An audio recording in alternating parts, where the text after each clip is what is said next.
Hello there and welcome once again to a snowy, freezing Detroit. Yes, at this time of year, the world's automotive media make a beeline to the massive Cobo Hall on the banks of the Detroit River. And that's all the geography you need. Come on Ian, let's go inside and get warm. Absolutely.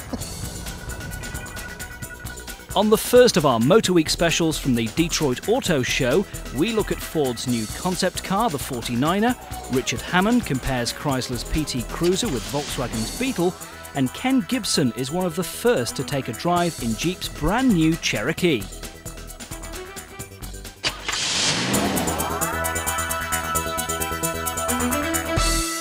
Well, there's definitely no sign of Ford's famous New Edge design on their latest concept car, which they've launched here in Detroit.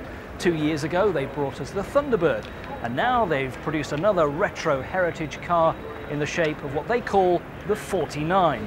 And personally, I think it looks absolutely gorgeous. Inspired by America's hot rod heritage, the car sits on 20-inch chrome wheels. It looks like a 40s chopped custom car. It's been strongly influenced by a 1949 Ford that donates its name to the car. The outside may hark to the past, but under the bonnet it's up to date as nesting in the polished engine bay is the same V8 as you find in the Thunderbird.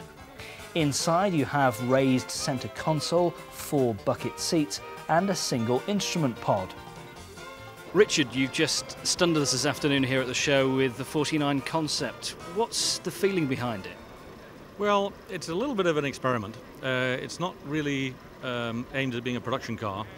It's more a little bit of a thinking exercise where we're trying to crystallize what are all the good things about Ford's history, some of the outstanding landmarks of Ford's history in North America. And the 49 Ford, of course, the original 49 Ford right over there, stands out very strongly in the corporate memory and in the public's memory as being a really classic, family Ford, which was an optimistic car, an optimistic, hard-working car of high integrity. And we're trying to think about how could you take those values and communicate them in more modern design language. We're not really into what I call pure retro. A lot of the extent to which we'll translate the ideas that are seen on this vehicle into production cars depend on our own digestion of what we created, and of course the reaction of the public in the show, and we'll get a lot of feedback from those people. There's no doubting that Americans here love their cars, and they love the old Fords that they fondly remember when they were growing up. For instance, in Britain, when we look back to the 1940s and 1950s, we can only think of cars like the Mark I Cortina and the early Escorts, for instance. Hardly much of a heritage, in my opinion. But Americans can look back to the cars from the 1940s and 1950s, and that's where this has been inspired from. And there's no doubt that if this 49 concept went into production, Ford couldn't build them fast enough to keep up with demand. Here's a concept vehicle raising a lot of smiles at the show. After successfully reintroducing the VW Beetle some years ago, Volkswagen are now reinventing that home to a generation of hippies, the camper van.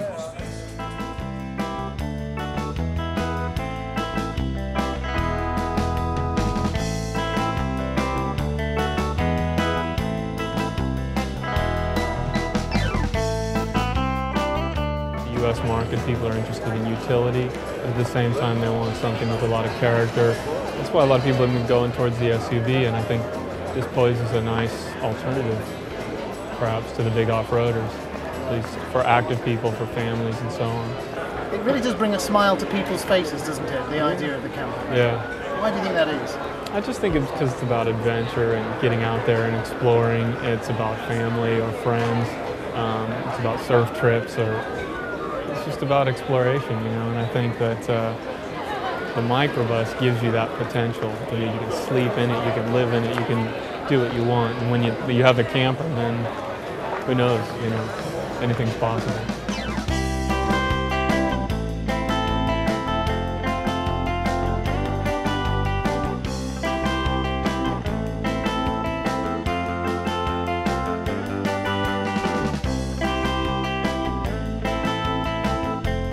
Now, the Jeep Cherokee has been around for a long, long time, and here's your first chance to see the car that replaces the familiar Jeep Cherokee on our streets.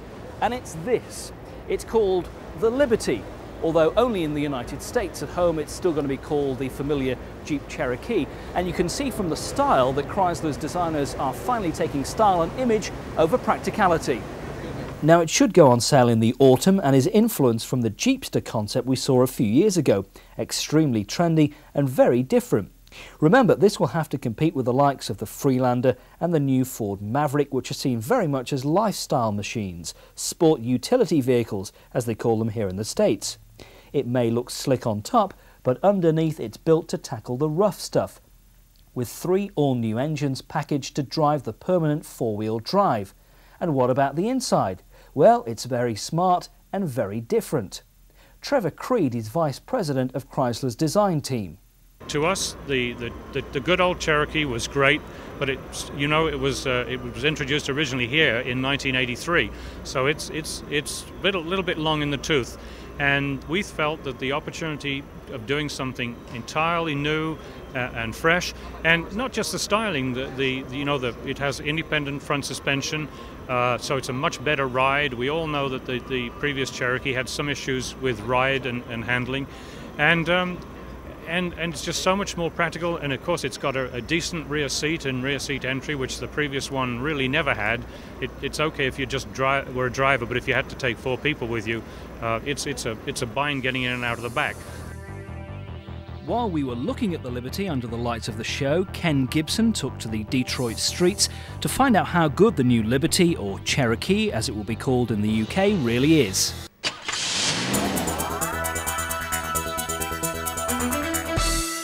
If I were to ask you to name a top American car firm, I'll guarantee that high on that list will be Jeep.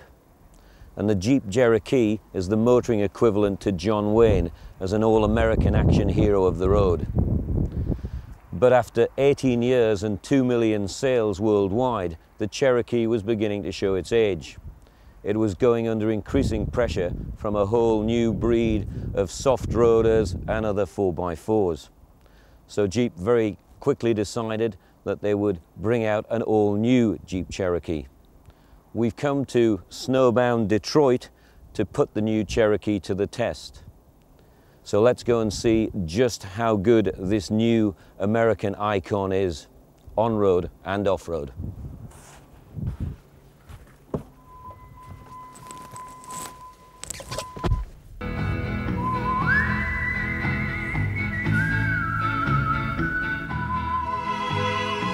If the Cherokee is instantly recognizable as a Jeep from the exterior, the interior is an absolute revelation.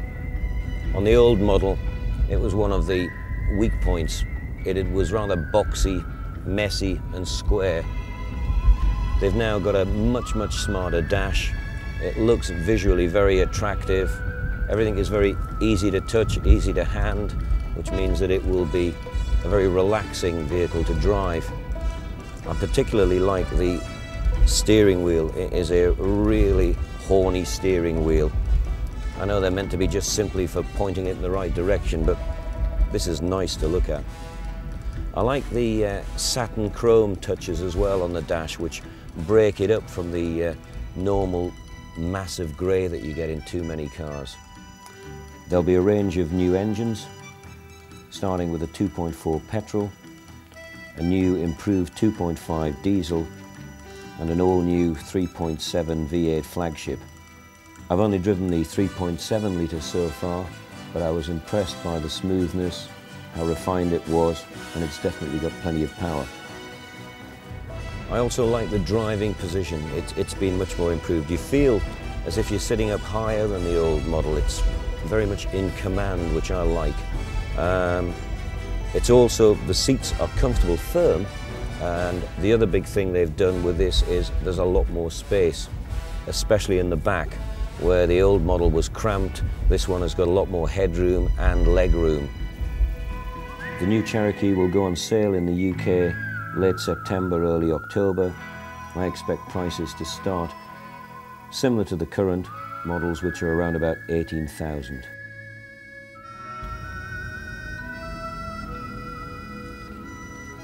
So, what's the verdict on this new American icon? Would this be something that would impress John Wayne? I think so. I think this is a dramatic improvement. I believe that Jeep are getting very close to getting the best of both worlds. They've always had the off-road ability, but now they're getting a lot closer to the on-road ability. This is dramatically improved. I think that this is going to attract an awful lot more English partners riding the range. As for me, I think I'd also like to do a little bit more driving. I've enjoyed it so much, and I'm also enjoying this type of thing. An American burger. This is about as American as I'm ever going to get. One Jeep Cherokee, one burger. Cheers.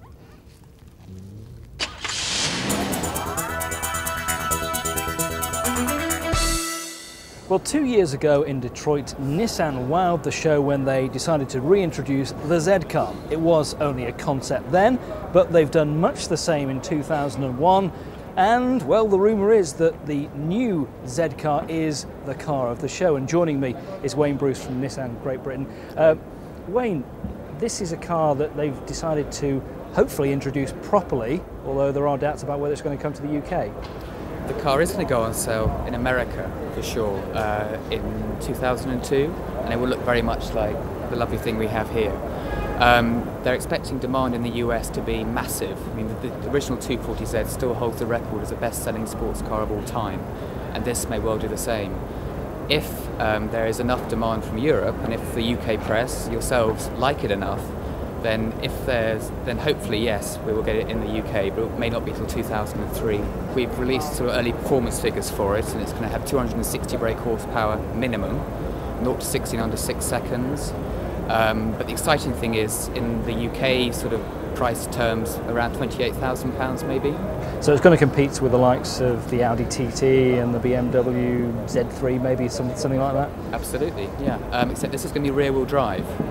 And we said it's going to drive as good as it looks. It's going to be an out-and-out sports car. It was a joint design effort between Nissan Design in Japan and Nissan Design North America. But they're built on the influences of the car that was shown here 2 years ago. That was felt to be too retro, too similar to the 240Z. They wanted something that was more forward-thinking and also symbolises Nissan's revival. And the other exciting thing is that this car will also be sold as a convertible, and that will be launched at the same time as the coupe in America. So, do we know at the moment any time when a decision might be made on whether it's going to come to the UK? I think we have to see how well it goes in America first. The US press will drive it in maybe a year, 18 months' time, and then the US will actually get their hands on it, as I say, mid-2002. We'll have to wait and see, but it won't be for a couple of years yet, unfortunately. You're watching Motor Week's Detroit Special. Now, after the break, we'll be looking at a unique relationship between Ford and Harley Davidson, and we'll be looking at what they've done, the latest additions to the incredibly popular PT Cruiser. Meanwhile, in the UK, Richard Hammond will be looking at the UK edition of the PT Cruiser and comparing it with that other great lifestyle car, the VW Beetle. We'll see you then.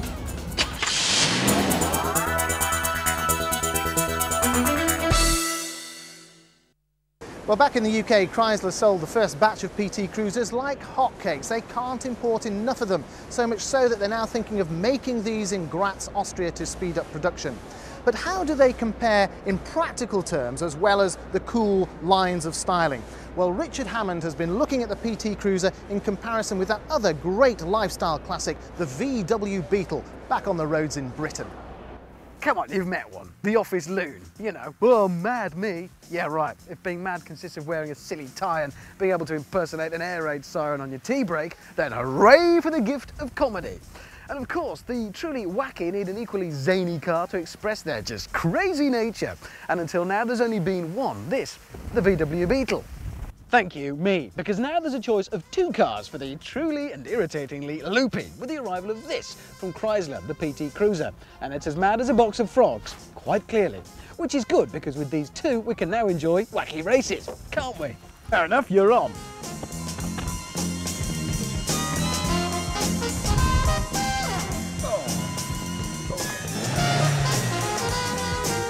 Hey, sayonara, cowboy.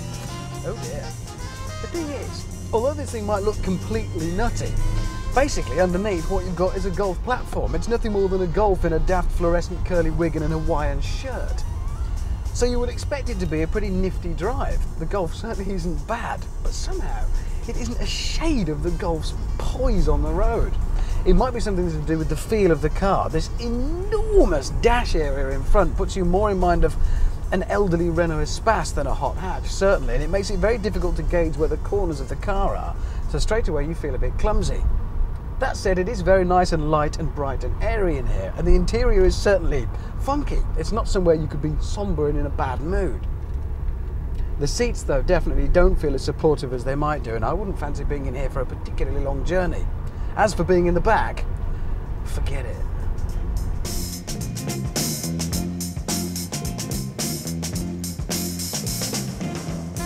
Okay, well, just because we're talking about crazy, wacky cars, we've still got to bring practicality into this. After all, you have to use the thing. In the case of the Beetle, well, it only has the 2 doors, a rather small boot with, let's be honest, rather limited access. And although the rear seats will fold down to give a bigger load space, you'd be hard pushed to get anything particularly big through that aperture. Yeah, it's the getting there that matters. Anyway, this is probably a nicer place to be because although it's maybe the nuttier looking of the 2 cars, it's got by far the more sensible interior. Again, looks deceive. Although it looks much nuttier than the Beetle, it's actually the more sensible to drive. Maybe because underneath those looks, it's actually a fairly ordinary shape, so you can get a better handle on where the ends and corners of the car are. Like the Beetle again, it uses a 2-litre engine and it's hardly a firecracker. Makes the car feel a little bit weighty. Mind you, you could probably save some weight by losing the back seats. They weigh a ton.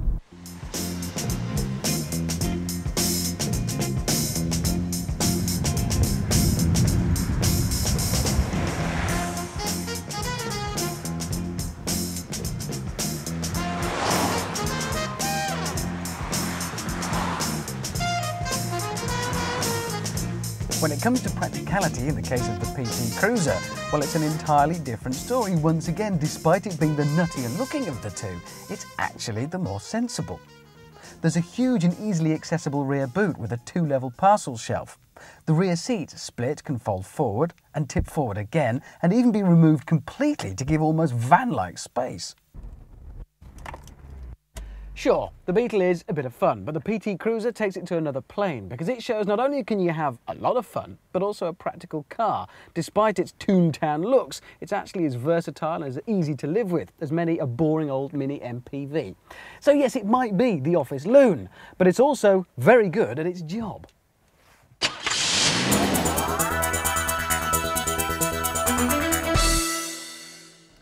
You might well ask, what is Harley Davidson doing at a car show? Well, as one Ford vice president put it, this truck was born in Detroit, but dressed in Milwaukee. It's the limited edition Harley Davidson F-150 Super Crew, and it's been born out of a marriage between the 2 companies. It's basically a customized version of the new F-150 Super Crew.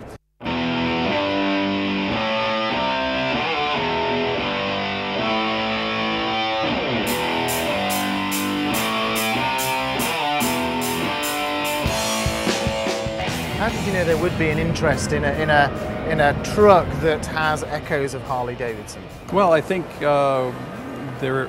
when we took a look at the Harley owners, a lot of the Harley owners are truck owners too. So they're just as passionate about their trucks as they are about their motorcycles.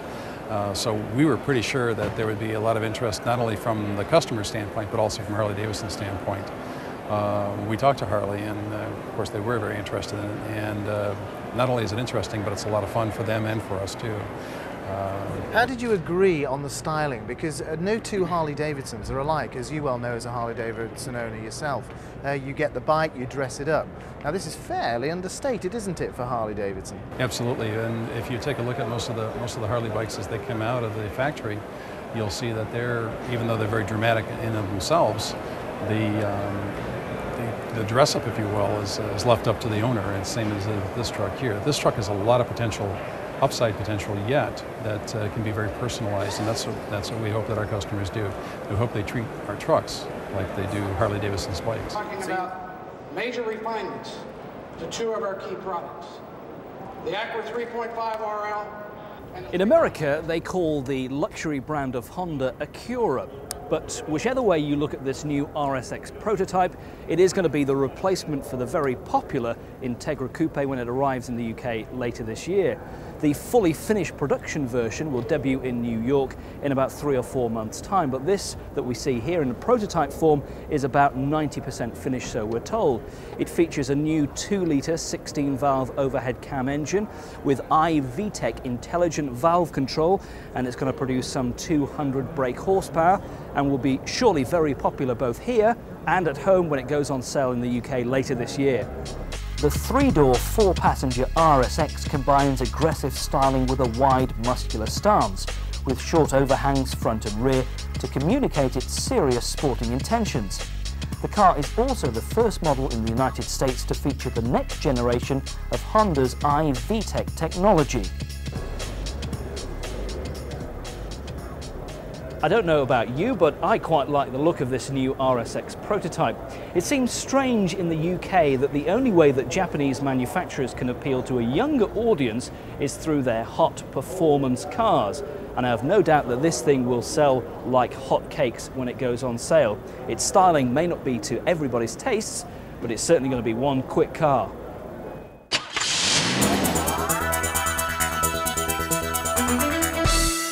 Well, I'm afraid that's all we've got time for this week from the Motor City itself, Detroit. And don't forget that from February, your favourite motoring magazine show will be on at a different time.